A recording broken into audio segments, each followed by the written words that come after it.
यांच्या पाठीमागं कोणी नाहीत. अरे येऊन बघा जरा मोजून किती टाळके आहेत आमच्या पाठीमागं, आणि ह्याच्या दुप्पट तिप्पट मागं गावात राहिलेले आहेत. आणि जरा तुमच्यात काय दम असेल तर संयुक्त मोजणी करायला याच, हुनच जाऊन दे एकदा मैदानामध्ये काय व्हायची स्थिती आहे, एवढंच माझं त्यांना सांगणं आहे. खोटं सांगतात. काय सांगतात? यवतमाळला मोजणी झाली, हिंगोलीला मोजणी झाली, धाराशिवला मोजणी झाली, परभणीला मोजणी झाली, लातूरला मोजणी झाली, सोलापूरला मोजणी झाली आणि सिंधुदुर्गला मोजणी झाली.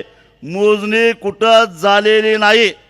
देवेंद्र फडणवीस, मी तुम्हाला एकच चॅलेंज देतो.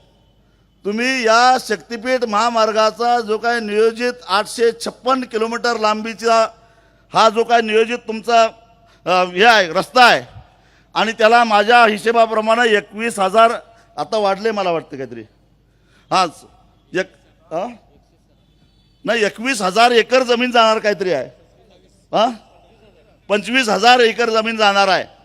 त्यातल्या किती एकर जमिनीची मोजणी झाली एकदा आकडा सांगाच. एकदा होऊनच जाऊन दे. पाहिजे तर घोंगडे टाकून झाडावर खाली कुठेतरी बसूया, तुम्ही मोजला किती आणि आम्ही मोजली अडवली किती याचा एकदा हिशेब करायला बसूया. कारण मी या 13च्या 13 जिल्ह्यामध्ये जाऊन आलेला माणूस आहे. अहो मी हिंगोलीला गेलो होतो, सहज गेलो होतो. तिथं त्या मोनार्क कंपनीचं काही लोक सॉईल सॅम्पल घ्यायला म्हणजे माती तपासायला आलेले होते ट्रॅक्टर घेऊन. आणि हे जे तुम्हाला एक माहिती सांगतो, हे शक्तिपीठ महामार्ग म्हणजे इकडं कोण पवार अमुक भोसले बिसले हे कॉन्ट्रॅक्टर नाहीत, हे लुल्ला फुल्ला असलेच कोणतरी कॉन्ट्रॅक्टर आहेत ते. हां इकडे गुजराती सगळे, हां सगळे उत्तर भारतीय कॉन्ट्रॅक्टर आहेत. आपली त्यांच्या हाताखालच्या हाताखाली हां यांचा JCB, यांचा ट्रॅक्टर, एवढंच यांच्या वाट्याला एवढंच आहे.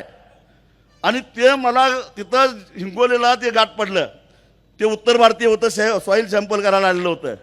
मी म्हटलं इधर काही को आया है? ते म्हटलं सॉईल सॅम्पल करने का है. ये ट्रैक्टर किसका है? तो म्हटला मेरा है.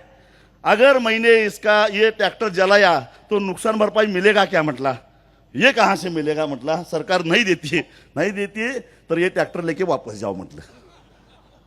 हे इथं आणि हे सगळं सर्वे करायला येणारं साहित्य खाजगी आहे, त्यामुळे द्या पेटवून.